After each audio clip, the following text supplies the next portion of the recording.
I guess there's some things that stood out to me at General Conference, some things that almost made me go to sleep. But one thing that kind of combining talks from two different people, one was Craig Zwick of the 70, and the other was Elder Stevenson. They kind of talk about, like, I guess what I put as spiritual sight. Zwick kind of talked about how we need to look beyond what we see. We always kind of just see one little thing and we jump to assumptions without looking for the facts.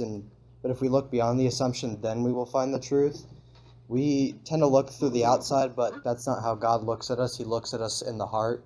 He doesn't care what we look like, what gender we are, what race we are. He looks at what we've done and how we feel about things and our thoughts and all that.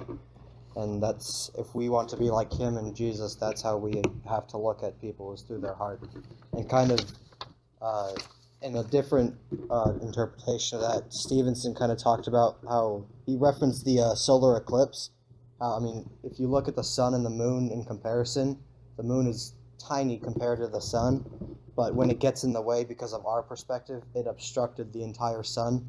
And that's kind of how we look. Small things can obstruct us spiritually, but even though all we may have at one time is currently darkness, there's always light present, and if we find a way to look beyond the little obstructions, the blocks in our road, then we will find what we need.